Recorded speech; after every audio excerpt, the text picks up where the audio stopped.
At sunset, young Goodman Brown stepped into the street of Salem Village. But then he put his head back inside his house and kissed his young wife, Faith. She put her pretty head outside the house. The wind played with the pink ribbons in her hair while she called her husband. "Dearest love," she said, "please leave in the morning and sleep in your own bed tonight. Please stay with me tonight, dear husband." "My love and my Faith," answered young Goodman Brown. "Tonight I must stay away from you. I must make this journey between now and sunrise. I will wait for you to return," said Faith, with her pink ribbons. "Say your prayers, dear Faith, and go to bed early. Then nothing will happen to you." The young man walked on and then looked back. He saw Faith's head with her pink ribbons. She was still looking at him. Poor little Faith, he thought. I should not leave her alone while I go on this journey. She often talks of dreams. When she spoke to me, there was unhappiness in her face. Perhaps a dream told her what I am doing tonight. Oh, but it will kill her to think of it. She is an angel, and after tonight I will stay close to her forever. With this excellent resolution for the future, Goodman Brown felt better. He walked quickly toward his evil purpose. He took a dark, mysterious road in the forest with tall, dark trees all around him. It was very lonely, and he did not know what was hidden behind the dark trees. There could be an Indian behind every tree. Said Goodman Brown to himself. He was afraid. He looked behind him and said, "What if the devil is here?" On the road in front of him, there was a man sitting under an old tree. He got up and said, "You are late, Goodman Brown." Surprised by his sudden appearance, he replied nervously, "I was with Faith." It was now very dark in the forest. The second traveler was about 50 years old and looked a lot like Goodman Brown. They looked like father and son, but although the older man was simply dressed, he had a certain air of one who knew the world. He would be comfortable at the governor's table or at King William's court. But the only unusual thing about him was his staff. It was a strange staff. It looked like a living serpent. Of course, it was probably Goodman Brown's imagination because it was very dark in the forest. "Come, Goodman Brown," cried his fellow traveler. "You are walking too slowly. Take my staff if you are tired." "My friend," said Goodman Brown, stopping, "I met you here because I promised. But now I want to return home because I am worried about this journey." "Really?" replied the older companion. "Let us walk on. If I can convince you while we walk, then you must not go back. And if I cannot convince you, then you can go back. We have just entered the forest." Goodman Brown started walking again. "My father never went to the forest on such a journey, and neither did his father before him. We are a family of honest men and good Christians. I will be the first Brown that ever took this path in the forest and had such friends." "That's what you wanted to say," said the older man. "I have known your family very well. I knew your grandfather and your father. I helped your grandfather when he whipped the Quaker woman in Salem, and I helped him to burn an Indian village. They were my good friends, and we walked along this path many times and returned after midnight. I am surprised that they never spoke about these things, but I can understand why.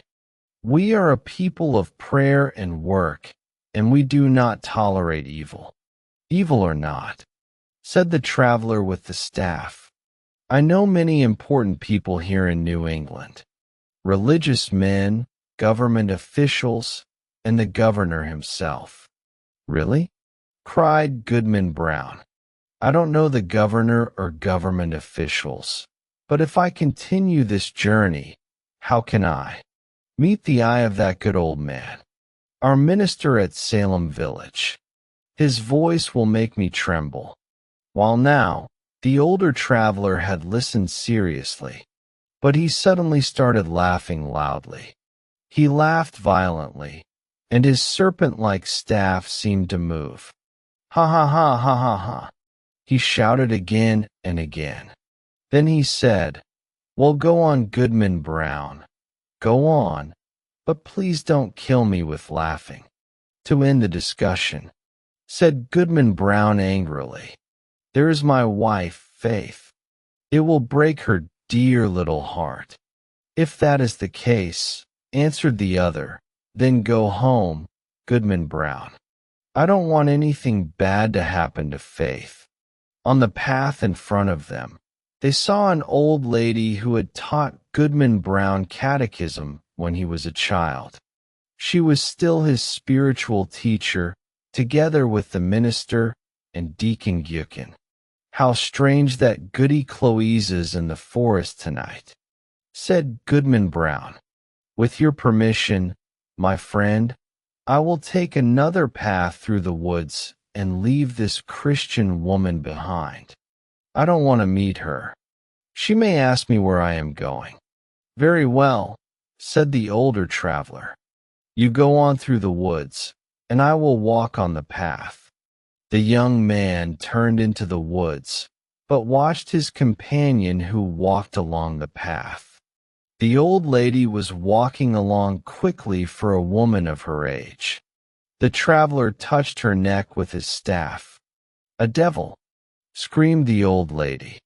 It's your old friend, said the traveler. Ah, of course it is you, your worship. Yes, it is really you. And in the image of Goodman Brown's grandfather, cried the old woman. Well, I was ready for the meeting, but I had no horse to ride on. My broomstick has disappeared. I think the witch Goody core is stolen. So I decided to come on foot. If you give me your arm, we will be there shortly. I cannot give you my arm, answered her friend.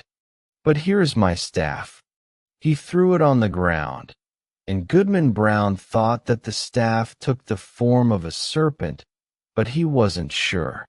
First he looked up, and then he looked down, and he did not see Goody Cloy's or the serpent-like staff. All he saw was his fellow traveler who was waiting for him calmly. That old woman taught me catechism, said young Goodman Brown.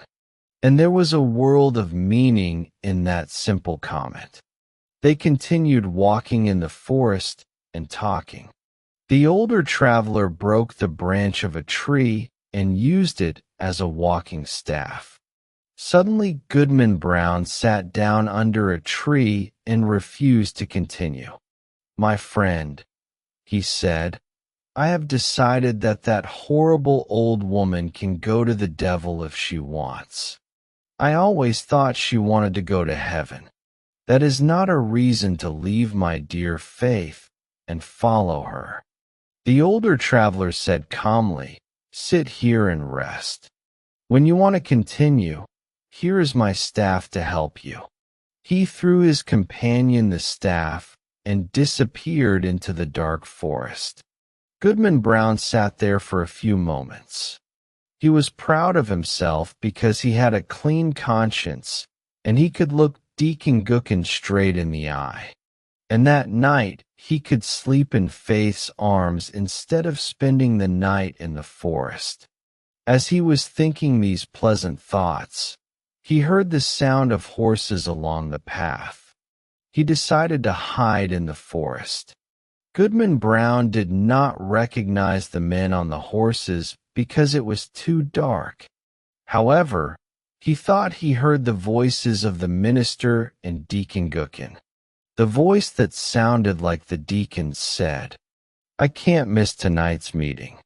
There will be people of our community from Falmouth and others from Connecticut and Rhode Island.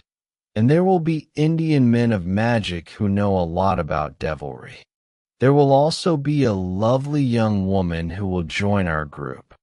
"Very well, Deacon Gookin," replied the old minister. "Let us go quickly. We must not be late." The horses galloped through the forest. Goodman Brown was very surprised, and his heart was heavy. He looked up at the sky to see if there was a heaven above him. He saw the sky and the bright stars.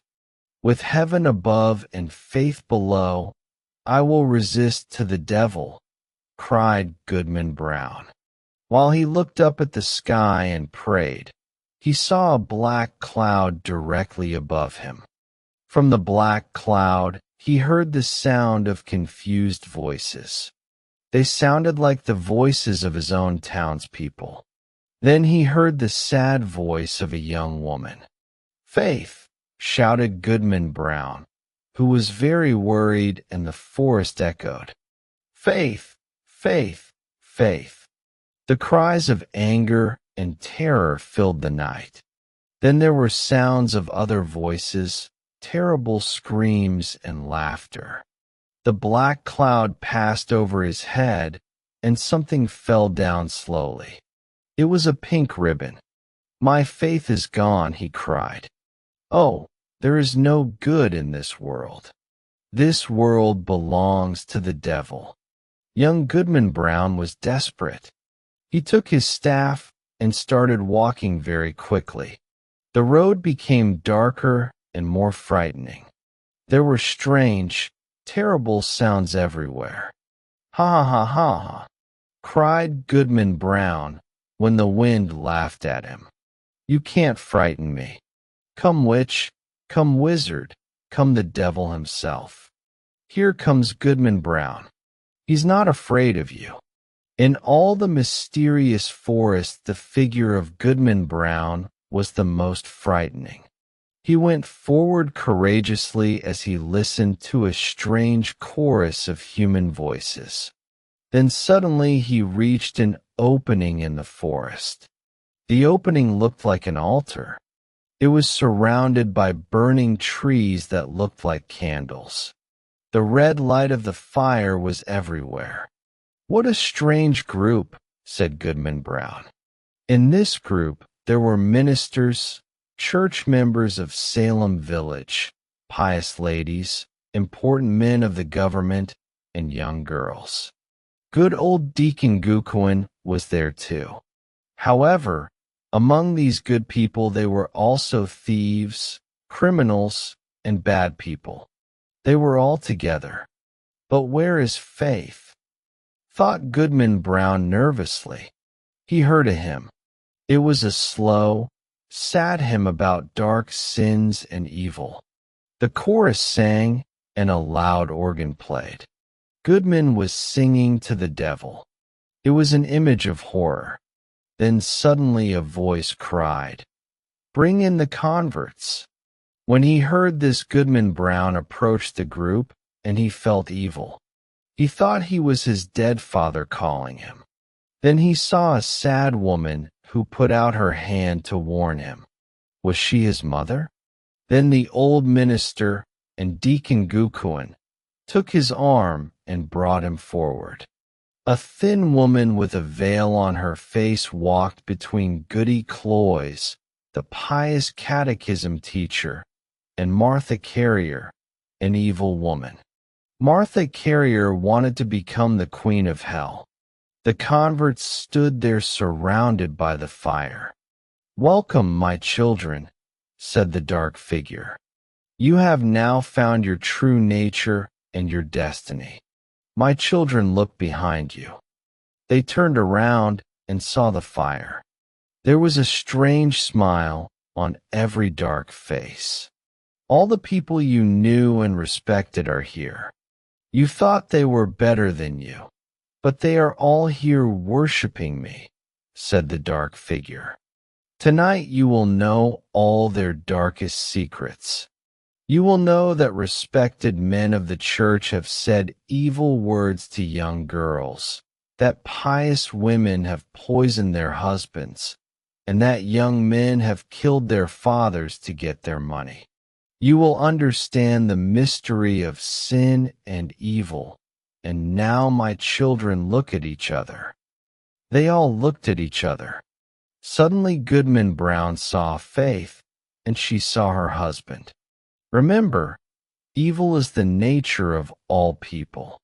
Evil must be your only happiness. Welcome again, my children. Welcome, repeated the devil worshippers. Young Goodman Brown and Faith stood among the others. They seemed undecided. Did they want to go on? Goodman Brown looked at his wife, and she looked at him. Faith, Faith, cried Goodman Brown. Look up to heaven and resist the devil. He did not know if Faith obeyed him. After he had spoken, he found himself alone with the sound of the wind in the forest. He was standing against a cold, humid rock. A branch of a tree that had been on fire was now cold and wet. The next morning, young Goodman Brown walked slowly in Salem Village. He was a very confused man. He saw the good minister walking near the cemetery and preparing his sermon. Goodman Brown avoided the old man. Old Deacon Gookin was praying, and Goodman Brown could hear his prayers through the open window. Who was he praying to? Thought Goodman Brown. Goody Cloyce, the pious old Christian, was giving religious instruction to a little girl. Goodman Brown pulled the little girl away. Near the church he saw Faith's head with the pretty pink ribbons. She was very happy to see her husband and almost kissed him in front of the whole village. But Goodman Brown looked at her severely and sadly and walked on. Did Goodman Brown fall asleep in the forest and only have a terrible dream about a witch meeting and the devil? Perhaps, but it was a dream of evil omen for young Goodman Brown. After that strange night, he became a sad, dark, almost desperate man. On Sunday, when the congregation sang a hymn, he could not listen to it. He could still hear the frightening hymn of the night in the forest. That night he often awoke and moved away from Faith. When the family prayed, he looked at them angrily and turned away. After a long life, Goodman Brown's body was carried to his grave, followed by Faith, his children and grandchildren. There was a procession with many friends, but there were no hopeful words on his tombstone, because his last hour was very sad and hopeless.